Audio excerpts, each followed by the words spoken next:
మేడ్చల్ జిల్లా మునిరాబాద్ దగ్గర జరిగిన మహిళ హత్య కేసుకు సంబంధించి పోలీసుల విచారణ కొనసాగుతోంది.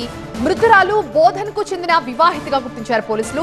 భర్తను వదిలేసిన వివాహిత కొంపల్లిలో మరొక వ్యక్తితో కలిసి ఉంటోంది. ప్రస్తుతం అతన్ని అదుపులోకి తీసుకుని విచారిస్తున్నారు పోలీసులు. ఆమెకు సంబంధించిన వివరాలు కూడా సేకరిస్తున్నారు. ఎవరు హత్య చేశారు, ఇందుకు దారి తీసిన పరిస్థితులు ఏంటి, ఎవరిపైనైనా అనుమానాలు ఉన్నాయన్న కోణంలో విచారణ జరుగుతోంది.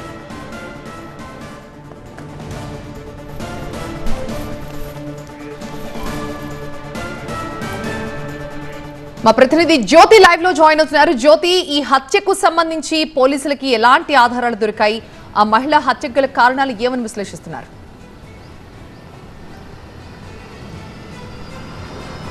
మేడ్చల్ వివాహిత హత్య కేసులో కొంత పురోగతి అయితే లభించింది. శుక్రవారం మధ్యాహ్నం 3:30 గంటల ప్రాంతంలో మేడ్చల్ జిల్లా పోలీసులకు ఒక డయల్ 100 ద్వారా కంప్లైంట్ రావడం జరిగింది. ఈ నేపథ్యంలో అక్కడ సీన్ ఆఫ్ ఎఫెన్స్ జరిగినటువంటి ప్రాంతం దగ్గరికి వెళ్ళిన తర్వాత ఆ మహిళ పూర్తిగా కూడా బండరాయితో మోది ఆమెని కిరోసిన్ పోసి తగలబెట్టడం జరిగింది. అక్కడ కొన్ని ఆధారాలను క్లూస్ టీమ్స్ సేకరించారు. అంతేకాకుండా అక్కడ చుట్టుపక్కల పరిసర ప్రాంతాల్లో సీసీ కెమెరాలను, అంతేకాకుండా వివిధ పోలీస్ స్టేషన్లు ఏమైనా మిస్సింగ్కి సంబంధించినటువంటి కేసులు నమోదయ్యాయా అనే దానికి సంబంధించి పూర్తిగా కూడా వివరాలు సేకరించినటువంటి క్రమంలో ఆ మహిళ బోధనకు చెందినటువంటి మహిళగా గుర్తించారు. అయితే ఆమె భర్తతో దూరంగా ఉంటూ కోంపల్లిలో ఒక వ్యక్తితో వివాహితర సంబంధంలో ఉంది అని పోలీసులు ప్రాథమికంగా గుర్తించడం జరిగింది.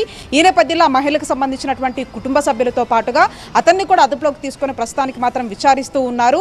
అయితే వాళ్ళు కూడా అంటే అటు ఎవరైతే కోంపల్లికి చెందినటువంటి ఆ వ్యక్తితో పాటు కుటుంబ సభ్యులు మరికొంతమంది పేర్లు కూడా పోలీసుల ఎదుట చెప్పినట్టుగా తెలుస్తుంది. అయితే ఆ మహిళను ఏ కారణాల చేత హత్య చేశారనే దానికి సంబంధించి కూడా ఈరోజు సాయంత్రం వరకు కూడా క్లారిటీ వచ్చేటటువంటి అవకాశం మాత్రం చాలా స్పష్టంగా కనిపిస్తుంది. ఈ నేపథ్యంలో ఎప్పుడైతే సీన్ ఆఫ్ ఎఫెన్స్ ఘటనా జరిగినటువంటి ప్రాంతంకి వెళ్ళిన తర్వాత అక్కడ ఉన్నటువంటి ఆమెకు సంబంధించినటువంటి ఆభరణాలతో పాటుగా ప్రధానంగా ఆమె 2 చేతుల మీద ఒక లెఫ్ట్ హ్యాండ్ నరేంద్ర అని చెప్పి టాటూ, అంతేకాకుండా రైట్ హ్యాండ్లో మాత్రం శ్రీకాంత్ రోహిత్ ఈ పేర్లు కూడా ఉండడం జరిగింది.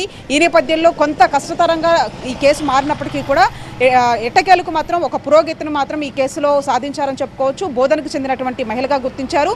దీనికి సంబంధించినటువంటి కారణాలకు సంబంధించి పూర్తి స్థాయిలో కూడా ఎవరైతే కోంపల్లిలో ఉన్నటువంటి ఆ వ్యక్తితో పాటు కుటుంబ సభ్యుల దగ్గర నుంచి కూడా పూర్తి వివరాలను సేకరిస్తూ ఉన్నారు. రైట్ జ్యోతి.